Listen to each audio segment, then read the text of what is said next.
Hola, una vez más yo tratando de llegar a ustedes con una reflexión de uno de mis libros, Hablemos de drogas, porque el Señor está ahí, Yahvé Chamá, el Señor está ahí. Cuando nosotros creemos que estamos en la angustia, en la desesperación, estamos solos, tristes y recurrimos a cosas que son ilícitas y que nos van a causar daño a nuestra vida. Creemos que estamos solos, que nadie nos ve, pero el Dios Todopoderoso nos ve. Y en esta introducción yo hago una reflexión sobre el beber excesivo, el alcoholismo como consecuencia de ello. Llego a entender que esto es generado y desarrollado debido a múltiples factores, circunstancias que van alterando el comportamiento de los individuos e inciden en diversas maneras en la salud de nuestro país. La honda repercusión del alcoholismo se hace sentir además en los sectores de la economía, frenando el desarrollo general de la nación.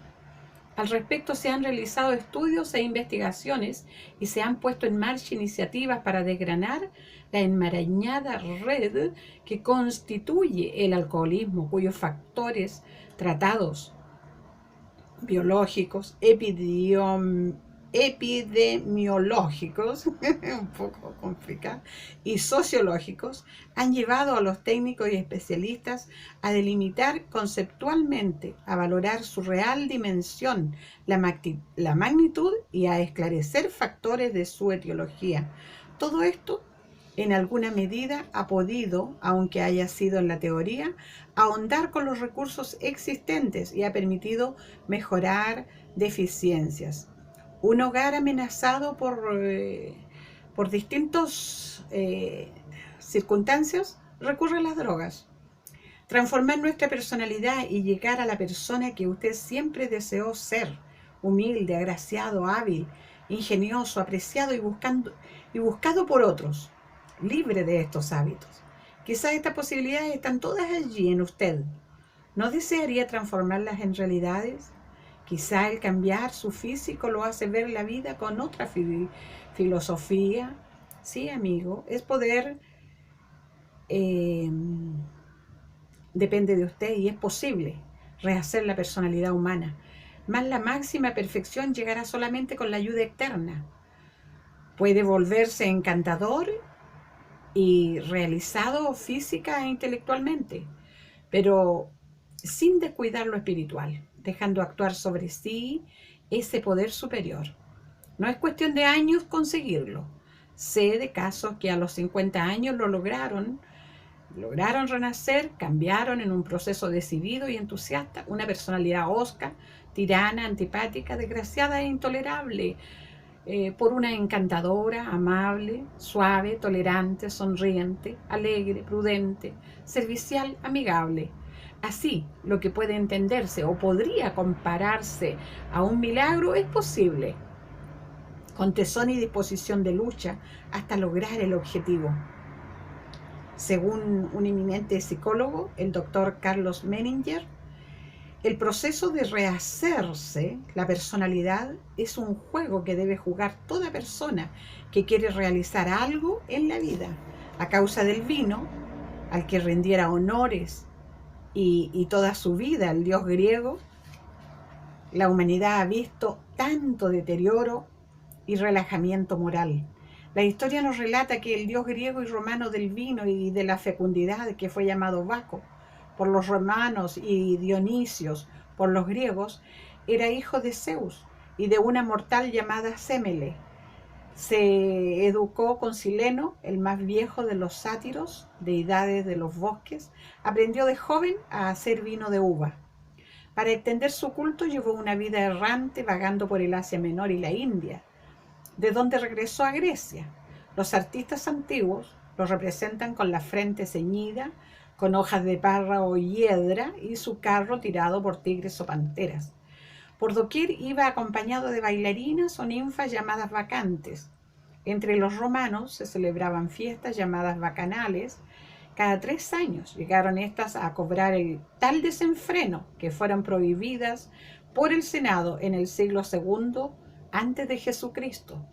El vino es y ha sido causal de los más serios problemas de todo orden. En los últimos años de este siglo XX, concurrimos a la peor de todas las veladas que se hayan presenciado en el transcurso de la historia de la humanidad. Sí, es cierto.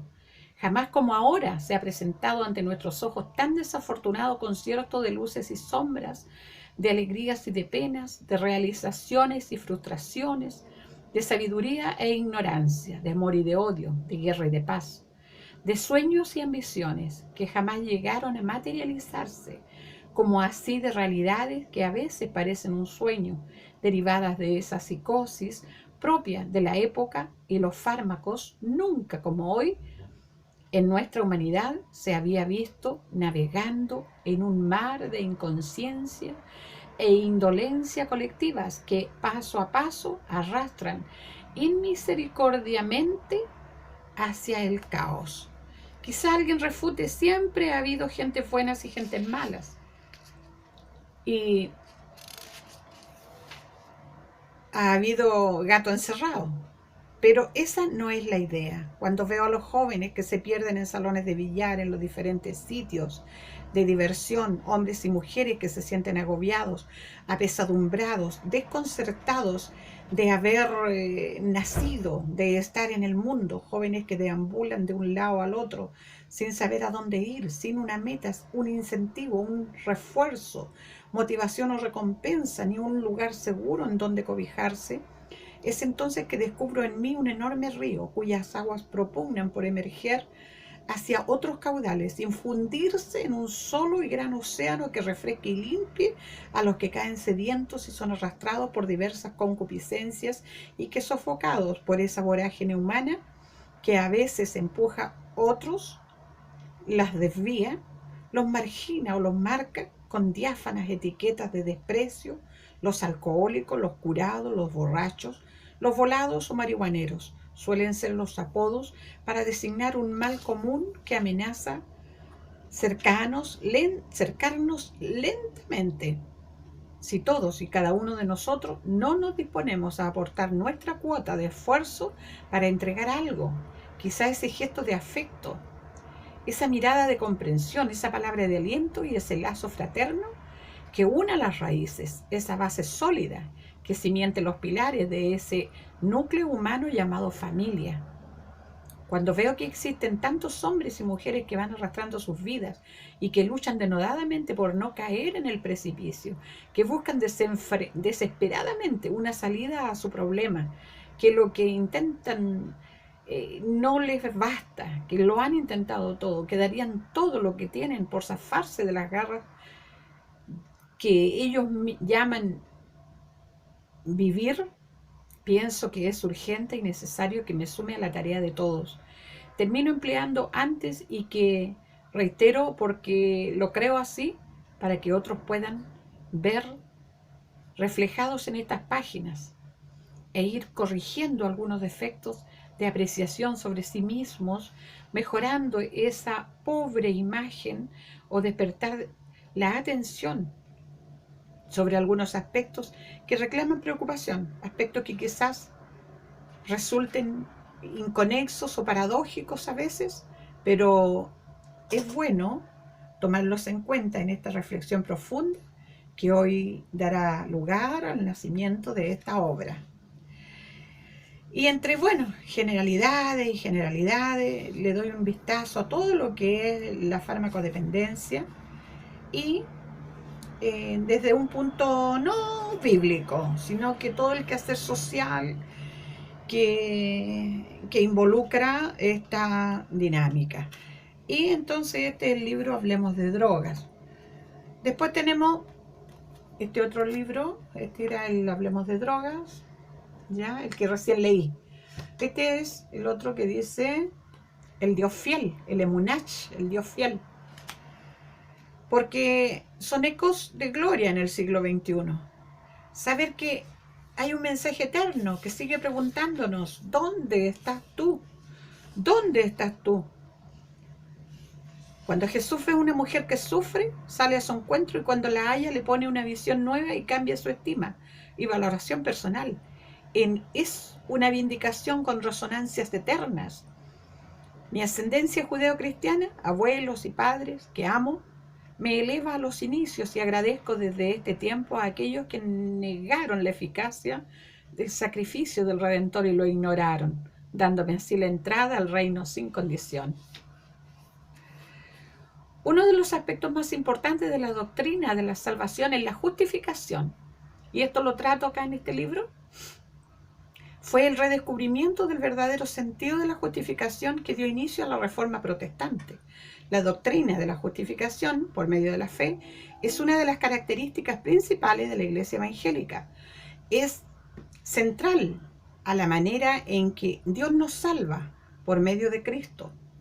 Todo ser humano necesita ser justificado, ya que por naturaleza es injusto ante la ley de Dios. Los judíos se confiaban en que Dios les había dado la ley de Moisés para obrar su propia justicia, pero Pablo tuvo que enseñarles que el asunto era exactamente al revés. Ahora bien, si el ser humano no puede ser justificado por guardar la ley, entonces, ¿cómo lo hace? Pablo lo declara en sus escritos.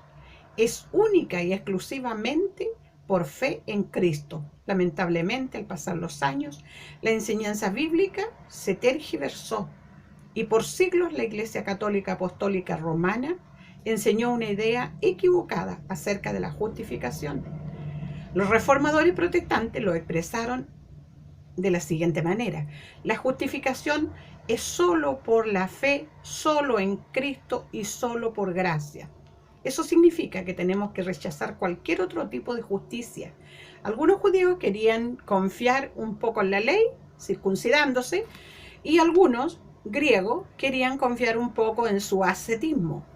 Pero es cuando ponemos todo a un lado que afirmamos que nuestra justificación depende de lo que Dios ha hecho en Cristo y nada más. También tenemos que rechazar cualquier otra persona que nos ayude a lograr esa justicia, un sacerdote, los santos, la Virgen María. También tenemos que evitar dar la impresión de que Dios nos debe salvar. Si fuera así, ya no sería de gracia. Amén.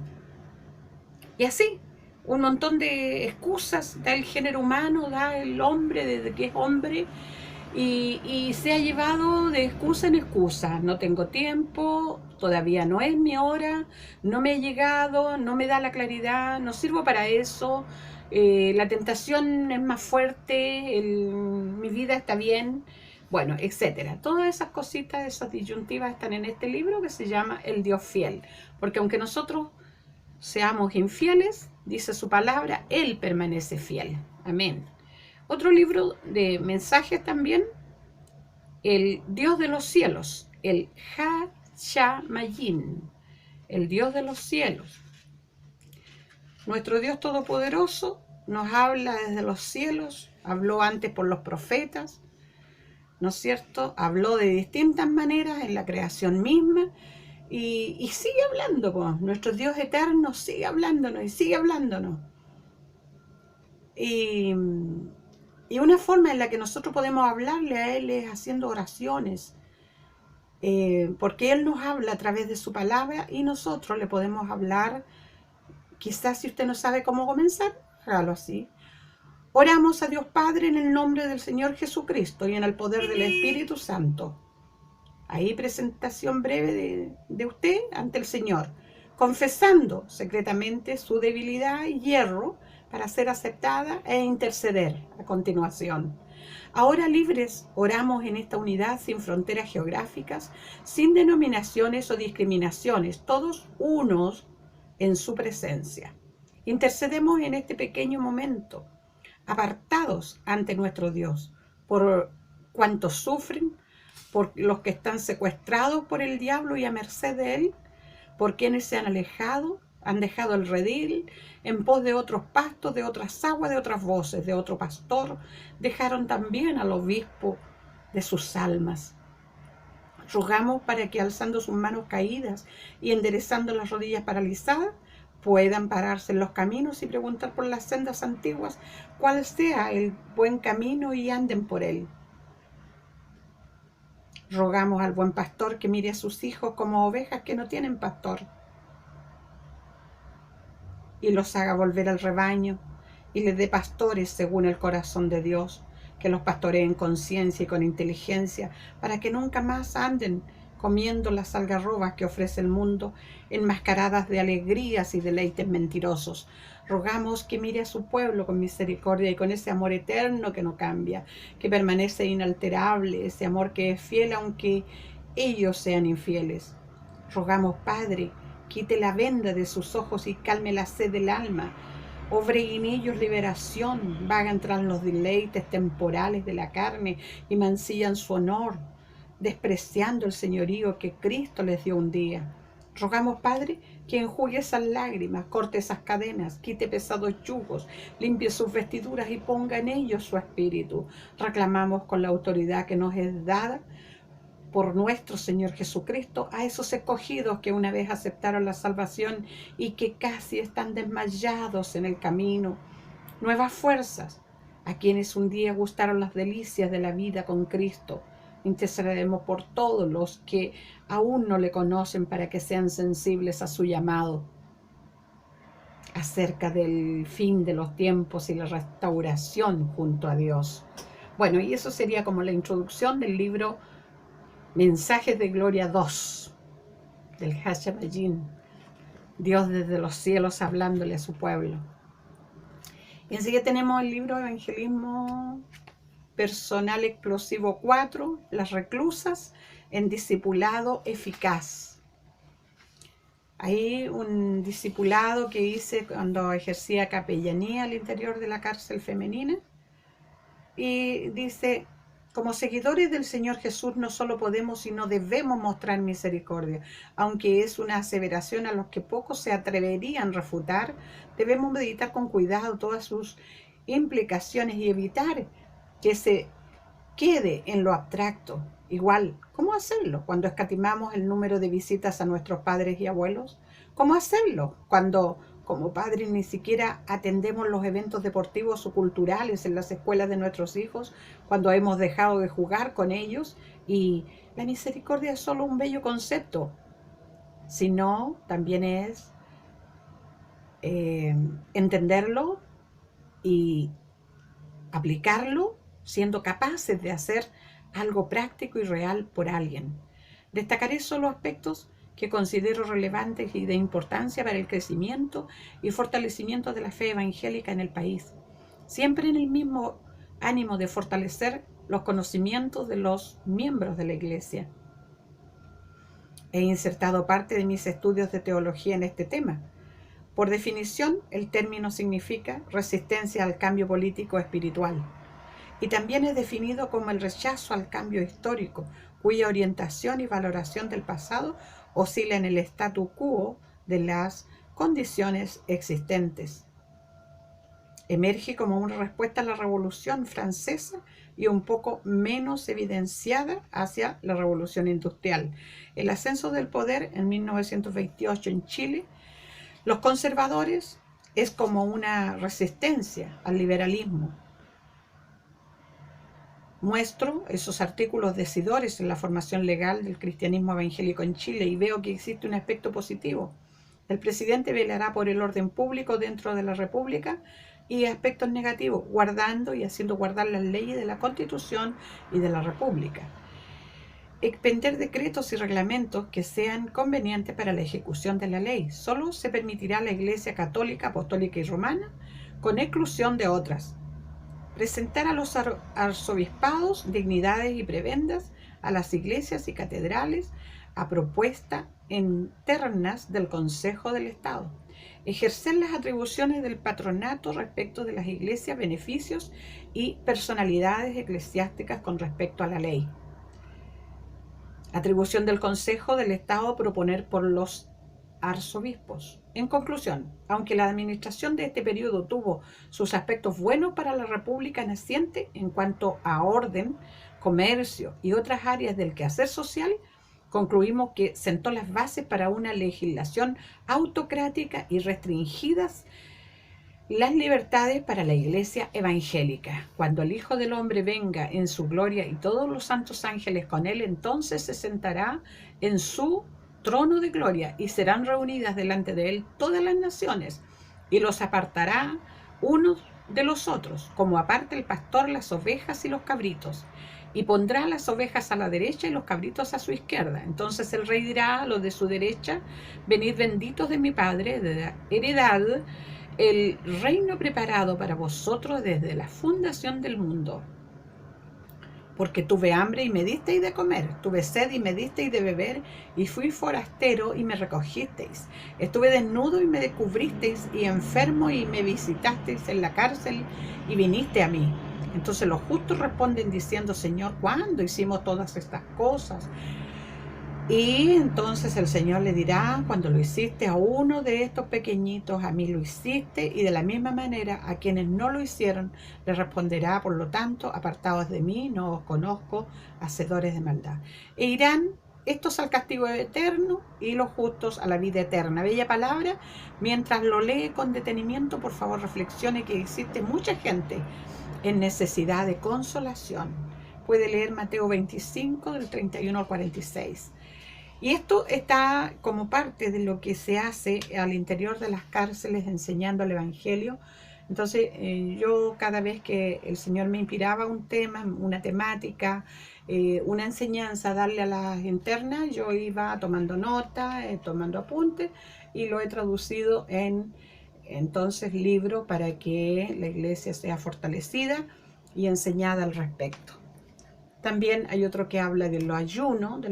Yo sé que se ha escrito mucho del ayuno y mucha gente escribe mucho, y el gran hombre de Dios, Gigi Ávila, del cual yo fui una guerrera de oración con él también, fue maravilloso también leer y tener un acercamiento de cómo se hacían los ayunos con él, lo que él planteó, lo que él escribió y todo, pero esto no está sacado ni de él, ni proviene de lo que él le pudo enseñar a la gente, sino que sencillamente tomando reflexiones de la Biblia. Amén.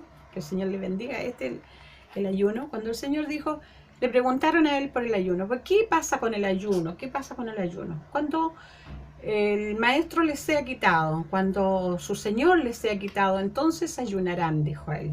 ¿Ya? Entonces el ayuno está validado por el Señor Jesucristo, y no como mucha gente que lo niega. Hay congregaciones que rechazan el ayuno, hay personas que se niegan a aceptar el ayuno. Entonces son doctrinas que se han ido extendiendo erráticas, pensando que el Señor ya no avala, o no necesitamos, que el sacrificio ya lo hizo el Señor Jesucristo y que está todo hecho. Bueno, otro libro que hay acá también dice Shejinah, los mensajes de gloria, que fue el primero que les di a conocer delante. Pero para la gloria de Dios, todo lo que se puede hacer. Yo una vez dije: Señor, por una circunstancia u otra no podía estar tan presente pastoreando a mis almas, pero dije: Señor, yo quiero un púlpito grande. Quiero un púlpito grande, y tú lo vas a hacer. ¿Cómo? Yo no tengo idea.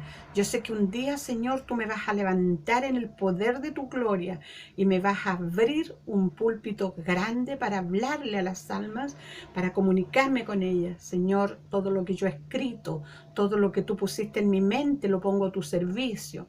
Y si mis ojos aún te sirven, Padre, aquí están. Y si mis manos aún te sirven, Padre, aquí están. Si todo lo que yo soy aún te puede servir, Dios Todopoderoso, yo lo pongo a tu servicio para que más de alguien sea tocado por esta tu palabra, Señor, y podamos un día ver los rostros de aquellos que iban derechito al infierno, pero se salvaron como rescatados por el fuego. Dios le bendiga a usted. Amén.